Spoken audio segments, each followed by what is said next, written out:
എനിക്ക് തോന്നുന്നത് മഞ്ഞ ഉപ്പുമാവിന് വേണ്ടി, മഞ്ഞ ഉപ്പുമാവ്, അതായത് അമേരിക്കയിൽ നിന്ന് വരുന്ന ചോളം ഉപ്പുമാവിന് വേണ്ടി മതപരിവർത്തനം ചെയ്ത ആളുകൾ, മതം മാറിയ ആളുകൾ കേരളത്തിലുണ്ട്, എന്റെയൊക്കെ നാട്ടിലുണ്ട്. ഫേസ്ബുക്കിൽ യൂട്യൂബിലൂടെ ഒക്കെ വന്നിട്ടൊരു ചേച്ചി ഇതേപോലെ പറഞ്ഞത്, പെന്തക്കോസ് ഉപദേശിമാരെ നമ്മുടെ വീട്ടിൽ കയറ്റരുതെന്ന്. എന്താ, അവർ 500 രൂപയും കഞ്ഞിയും പയറും കൊടുത്തു ഞങ്ങളുടെ ആളുകളെയൊക്കെ മതം മാറ്റുന്നു എന്നാ ചേച്ചി പറഞ്ഞത്. ചേച്ചിയുടെ ആളുകൾ വല്ലതും ശബ്ദപരിധി കേൾക്കുന്നുണ്ടെങ്കിൽ ഞാനൊരു എളുപ്പ വഴി പറഞ്ഞു തരാം. ഞങ്ങൾ 500 രൂപയും കഞ്ഞിയും പയറും കൊടുത്ത് ആരെങ്കിലും മാറ്റുന്നു എന്ന് നിങ്ങൾക്ക് ആക്ഷേപം ഉണ്ടെങ്കിൽ നിങ്ങൾ 1000 രൂപയും ചിക്കൻ ഫ്രൈയും കൊടുത്ത് അവരെ തിരിച്ചു കൊണ്ടുപോയാൽ മതി. വളരെ സിമ്പിളാണ്. കഞ്ഞിക്കും പയറിനും ആരെങ്കിലും ഇങ്ങോട്ട് വന്നെങ്കിൽ കോഴിക്കാല് കാണിച്ച് അവർ തിരിച്ചു വന്നോളും. വേറെ അടിയും വഴക്കൊന്നും ഉണ്ടാക്കേണ്ട കാര്യമില്ല. ഇനി വേണമെങ്കിൽ പുതുപ്പള്ളി ദേശത്തിന് അല്ലെങ്കിൽ ഈ കാവാലച്ചിറ ദേശത്തിന് ഞാനൊരു ഓഫർ തരാം. ഇവിടെ ഒരു പന്തലുണ്ട്, ഇവിടെ കുറെ പ്രാർത്ഥിക്കുന്ന ആളുകൾ ഇരിപ്പുണ്ട്.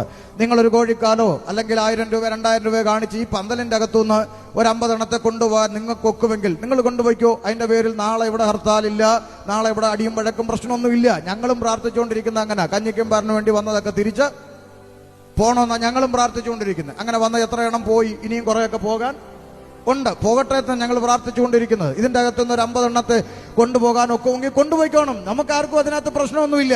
പക്ഷെ അത് കഴിയുമ്പോൾ ഒരു ന്യൂനപക്ഷം ഈ പന്തലിന്റെ അകത്ത് ശേഷിക്കും, അതെനിക്ക് ഉറപ്പാ. ഒരു ന്യൂനപക്ഷം ഇതിന്റെ അകത്ത് ശേഷിക്കും. ആ ന്യൂനപക്ഷത്തിന്റെ കഴുത്തിൽ കത്തിവെച്ചിട്ട് യേശുക്രിസ്തുവിനെ തള്ളി പറയാൻ പറഞ്ഞാൽ അറുത്തിടുന്ന കഴുത്ത് നിലത്ത് കിടന്ന് 2 മിനിറ്റ് പ്രസംഗിക്കും. മറ്റൊരുത്തനിലും രക്ഷയില്ല, മറ്റൊരുത്തനിലും രക്ഷയില്ല.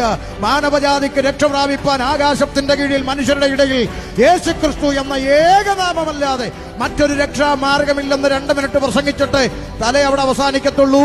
കാരണം അവരാരും കഞ്ഞിക്കും പയറിനും വേണ്ടി ഇറങ്ങി തിരിച്ചതല്ല. മരണത്തിന്റെ അപ്പുറത്തൊരു ജീവിതമുണ്ട്, മരണാനന്തര ജീവിതമുണ്ട് എന്ന യാഥാർത്ഥ്യം മനസ്സിലാക്കിയിട്ട് യേശുക്രിസ്തുവിന്റെ പിന്നാലെ ഇറങ്ങി തിരിച്ചവരാണ്.